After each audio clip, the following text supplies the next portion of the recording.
The 2019 70.3 World Championships in Nice, France, the day that Gustav Iden solidified his name in the history books and made himself well and truly known in the triathlon world. Prior to this, he's had some pretty awesome results, but no one really knew about him. Literally a few weeks before this race, he ran a 1:08 half marathon in the Bahrain 70.3 triathlon race. Yet, no one was talking about him really in France. People were always talking about, the Alistair Brownlees, the Rudy von Bergs, the Sebastian Kienleys.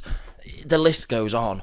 I don't think he came into this race as an A-list competitor, and quite frankly, I don't think many people, well, many fans anyway, truly thought he was going to do something special in this race. Let's take a look and see how it was. He was managed to absolutely destroy the field, win by over 2 minutes 43 seconds, and quite frankly, shit on everybody else. So, the swim was 1900 metres, in which he swam 23:55, averaging 1:16 per 100. This was literally only 40 seconds slower than the fastest swimmer, Josh Amberger, who managed to swim in 23:15 and average 1:13. So this is not a bad swim by any means. The fact of the matter is, at this point, the swim was Gustav Iden's weakest discipline. He was far from a front pack swimmer, and he really lacked that sort of top end speed to keep up with those front guys. So the fact he was only literally 40 seconds away from the front of this pack massively played into his favour, especially considering his bike skills and run ability. And as the race went on, I think this became very evident. He was able to bridge up to the front quickly, get himself in a good position, and then race the race, and race it how he wanted to do it. And this is really, really important in these type of races.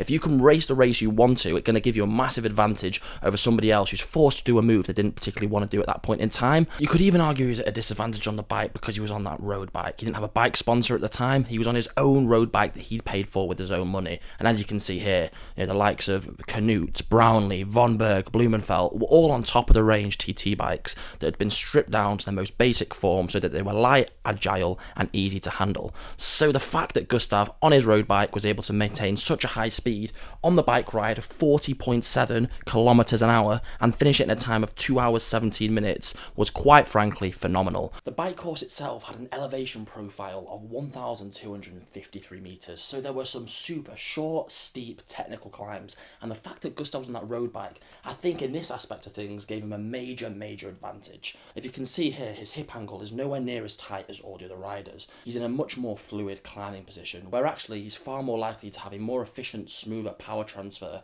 where he's putting far less strain through his muscles and his joints, versus the other guys that are in much more technical, aggressive positions. For example, look at Canute here. He's much more bent over the bars, his hip angle is tighter, he's putting much more strain on his core, on his lower legs, whereas Gustav is able to sit up relatively tall in the scheme of things and really have that efficient cycling position that you see in the likes of the Tour de France and the Giro of those top tier pro riders.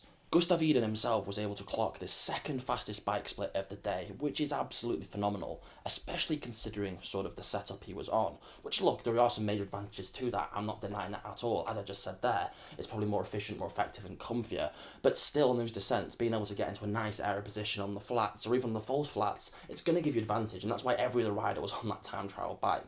And honestly, Gustav would have been as well, had it not been for the fact he didn't have a sponsor. The other major advantage I think he had was that on the descents, he had a far better handling ability of the bike. He was able to get into a nice super tuck position, get aero, but most importantly feel in control, which often on the time trial bike is much harder to do, especially as you start getting faster and you start lowering yourself down on the frame because the front end is that much heavier. The top three guys, consisting of Alistair Brownlee, Gustav Iden and Rudy von Berg, then made their way into transition with a good lead on the rest of the field. What was really interesting here is that Gustav Iden came in a mere 7 seconds behind von Berg, but left 10 seconds ahead of him, and this is because he was very quick. He opted for no socks, he didn't sit around, he didn't faff about like the other two guys did, and I think this gave him an absolutely major advantage because this let him set the pace, set the tone, and really dictate the race from the front. And you could even argue this is what led to a success in the run because he laid it down from the outset, was in control, and everybody else was having to chase him down rather than lead. Alistair Brownlee had to burn quite a few matches to build his way back up to the front, and this could have been absolutely integral in almost his failure in the race. Well, you know what, I'm saying failure, but he still came second,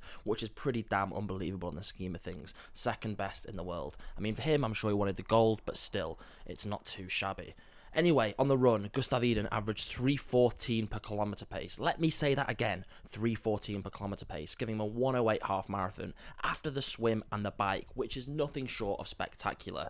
Like I said at the beginning of the video, he came in an absolute underdog. Well, not even an underdog. No one even really knew who he was. So the fact he was clocking these incredibly fast times was just phenomenal. One thing that a lot of people don't actually know about him, though, is that he actually won his first 70.3 race when he was only 21 years old. So he actually did have quite a lot of experience, a lot more than I think a lot of spectators may have thought.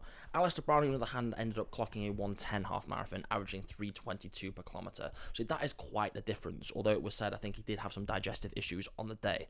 Anyway, you cannot take away the speed, the ability, the absolute execution that Gustav Iden had on this day. He ripped the field apart, and quite frankly, he beat the best. He beat the absolute best on the day. And even if Alistair Brownlee was in the best shape in the world, could he have beaten him? Well, who knows? But the one thing I do know for sure is that you can't knock or take away anything from Gustav, because he boshed it. He did everything he could have done, and yeah, this is the start of his career. Well, the start of his career from my point of view anyway, because from here, it was all up. He won everything.